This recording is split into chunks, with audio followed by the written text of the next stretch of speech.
Hello friends, welcome to Prema recipes. ಇವತ್ತಿನ special ಬೆಂಡೆಕಾಯಿ gravy. ಅದರಲ್ಲೂ ಹೋಟೆಲ್ಗಳಲ್ಲಿ ಡಾಬಾಗಳಲ್ಲಿ ಮಾಡ್ತಾರಲ್ವ, ಆ ರೀತಿ ಗ್ರೇವಿ ಮಾಡೋದು ತೋರಿಸ್ಕೊಡ್ತಾ ಇದ್ದೀನಿ. ನೋಡ್ತಾ ಇದ್ರೆ ನಿಮಗೆ ಗೊತ್ತಾಗ್ತಿರ್ಬೋದಲ್ವ ಎಷ್ಟು ರುಚಿಯಾಗಿದೆ ಅಂತ. ಮಾಡೋ ವಿಧಾನ: ಸ್ಟವ್ ಮೇಲೆ ಪ್ಯಾನ್ ಬಿಸಿ ಮಾಡಿ 4 ಟೇಬಲ್ ಸ್ಪೂನಷ್ಟು ಎಣ್ಣೆ ಹಾಕ್ತಾ ಇದ್ದೀನಿ. ಎಣ್ಣೆ ಬಿಸಿಯಾಗಿದ್ದೇನೆ. 250 ಗ್ರಾಮಷ್ಟು ಬೆಂಡೆಕಾಯನ್ನು ನೀಟಾಗಿ ತೊಳೆದು ಕಟ್ ಮಾಡಿ ಹಾಕ್ತಾ ಇದ್ದೀನಿ. ಆದರೆ ಸ್ವಲ್ಪನೂ ನಮಗೆ ನೀರಿರಬಾರ್ದು, ಆ ರೀತಿ ಸೇರಿಸ್ಕೊಳ್ಳಿ. ನೀರಿದ್ದರೆ ನಮಗೆ ಎಣ್ಣೆಲಿ ಹಾಕಿದರೆ ಸಿಡಿಯುತ್ತೆ. ಹಾಗೆಯೇ ಅರ್ಧ ಟೀ ಸ್ಪೂನಷ್ಟು ಮಾತ್ರ ಸಕ್ಕರೆನ ಹಾಕ್ಕೊಳ್ತಿದ್ದೀನಿ. ಸಕ್ಕರೆ ಏನಕ್ಕೆ ಹಾಕೋದು ಅಂದರೆ, ಈ ಬೆಂಡೆಕಾಯಲ್ಲಿ ಒಂದು ರೀತಿ ಗಮ್ ಟೈಪ್ ಬರುತ್ತಲ್ವ, ಅದೆಲ್ಲ ಪೂರ್ತಿ ಹೊರಟೋಗುತ್ತೆ ನಮಗೆ ಸಕ್ಕರೆ ಹಾಕೋದ್ರಿಂದ. ಸಕ್ಕರೆ ಹಾಕ್ಬಿಟ್ರೆ ಗ್ರೇವಿ ಸಿಹಿ ಬಂದ್ಬಿಡುತ್ತೆ ಅಂತ ನೀವು ಅನ್ಕೋಬೇಡಿ. ಸ್ವಲ್ಪ ಹಾಕಿರೋದಲ್ವ, ಏನು ತೊಂದರೆ ಆಗೋದಿಲ್ಲ. ನಂತರ ಎಣ್ಣೆನಲ್ಲೇ ಚೆನ್ನಾಗಿ ಬೆಂಡೆಕಾಯಿ 3/4 ಭಾಗದಷ್ಟು ಬೆಂದೋಗಬೇಕು. ಹಾಗೆಯೇ ಬೆಂಡೆಕಾಯಿ ನೀವು ಇದೇ ಸೈಜಲ್ಲಿ ಕಟ್ ಮಾಡಬೇಕು ಅಂತ ಏನೂ ಇಲ್ಲ.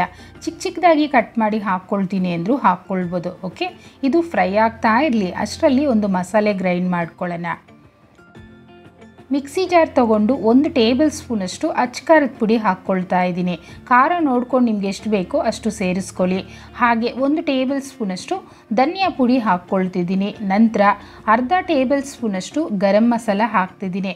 ಗರಂ ಮಸಾಲ ಆಪ್ಷನಲ್, ಬೇಕು ಅಂದರೆ ಹಾಕ್ಕೊಳ್ಳಿ, ಇಲ್ಲ ಅಂದರೆ ಸ್ಕಿಪ್ ಮಾಡ್ಬೋದು. ಹಾಗೆಯೇ ಸ್ವಲ್ಪ ಅರಿಶಿನೂ ಹಾಕ್ತಾ ಇದ್ದೀನಿ. ನಂತರ ರುಚಿಗೆ ತಕ್ಕಷ್ಟು ಉಪ್ಪನ್ನು ಹಾಕ್ಕೊಳ್ತೀನಿ.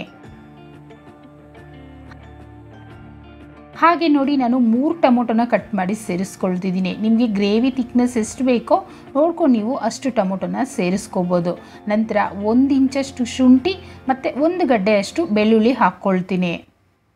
ಹಾಗೆಯೇ ಅರ್ಧ ಇಂಚಷ್ಟು ಚಕ್ಕೆ ಮತ್ತು 4 ಲವಂಗನ ಸೇರಿಸ್ಕೊಳ್ತಾ ಇದ್ದೀನಿ. ನೋಡಿ, ಈ ಜಾಗದಲ್ಲಿ ನಾನು 2 ಟೇಬಲ್ ಸ್ಪೂನಷ್ಟು ಗಟ್ಟಿ ಮೊಸರನ್ನು ಹಾಕ್ತಾ ಇದ್ದೀನಿ. ಮೊಸರು ಹಾಕೋದ್ರಿಂದ ಗ್ರೇವಿ ತುಂಬ ಚೆನ್ನಾಗಿರುತ್ತೆ ಫ್ರೆಂಡ್ಸ್. ಇದರಲ್ಲಿ ನೀರೇನು ಹಾಕಬೇಡಿ, ಮೊಸರು ಟೊಮೊಟೊ ಎಲ್ಲೇ ನೀರು ಬಿಟ್ಕೊಳ್ಳುತ್ತೆ. ಹಾಗೆಯೇ ಗ್ರೈಂಡ್ ಮಾಡ್ಕೊಳ್ಳೋಣ. ಅಷ್ಟರಲ್ಲಿ ನೋಡಿ, ಬೆಂಡೆಕಾಯಿ ಸಹ ಬೆಂದೋಯ್ತು. ಈ ಬೆಂಡೆಕಾಯನ್ನು ತೆಗೆದು ಅದೇ ತಟ್ಟೆನಲ್ಲೇ ಹಾಕಿಟ್ಕೊಳ್ತೀನಿ. ನೋಡಿದ್ರಲ್ಲ, ಪೂರ್ತಿಯಾಗಿ ಬೆಂದೋಗಿದೆ.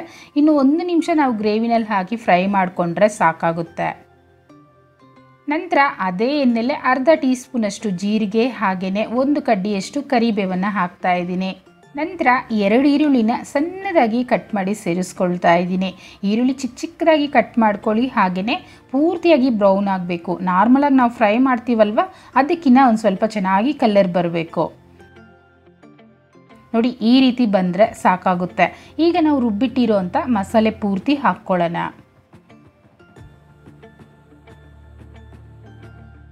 ನೋಡಿ ಫ್ರೆಂಡ್ಸ್, ಈ ಮಸಾಲೆನ ನಾವು ಎಣ್ಣೆಯಲ್ಲಿ ಚೆನ್ನಾಗಿ 2-3 ನಿಮಿಷನಾದರೂ ಬೇಯಿಸಬೇಕು.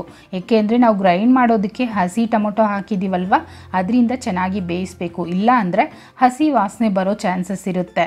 ನೀವು ಈ ಮಸಾಲೆ ಎಷ್ಟು ಚೆನ್ನಾಗಿ ಬೇಯಿಸ್ಕೊಳ್ತೀರೋ ಗ್ರೇವಿ ರುಚಿ ಅಷ್ಟೇ ಚೆನ್ನಾಗಿ ಬರುತ್ತೆ. ಅದರಿಂದ ಲಿಡ್ ಕ್ಲೋಸ್ ಮಾಡಿ 2 ನಿಮಿಷ ಬಿಡ್ತೀನಿ.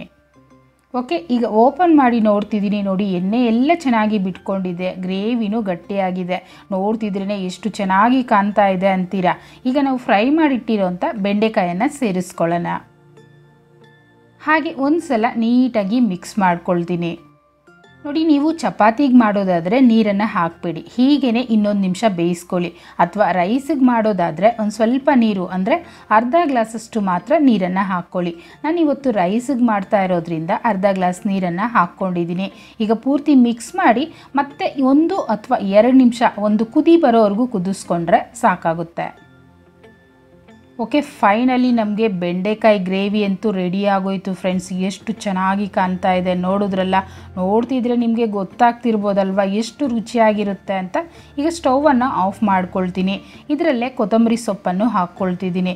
ನೀವು ಇನ್ನೂ ಇಷ್ಟಪಡೋದಾದರೆ ಗೋಡಂಬಿನ ಪೇಸ್ಟ್ ಮಾಡಿ ಹಾಕ್ಕೊಳ್ಬೋದು, ಅಥವಾ ಬೆಣ್ಣೆನೋ ತುಪ್ಪನೋ ಹಾಕ್ಕೊಳ್ಳೋಂಗಿದ್ರು ಹಾಕ್ಕೊಳ್ಬೋದು. ಇನ್ನೂ ರಿಚ್ಚಾಗಿ ತುಂಬಾ ಚೆನ್ನಾಗಾಗುತ್ತೆ. ಓಕೆ, ಈ ಟೇಸ್ಟಿಯಾಗಿರೋಂಥ ಬೆಂಡೆಕಾಯಿ ಗ್ರೇವಿ ನೀವು ಸಹ ಮನೇಲಿ ಟ್ರೈ ಮಾಡಿ ನೋಡಿ. ಹೇಗೆ ಬಂತು ಅಂತ ನನಗೆ ಕಮೆಂಟ್ ಮಾಡಿ, ಮತ್ತು ಲೈಕ್ ಮಾಡಿ, ಶೇರ್ ಮಾಡಿ.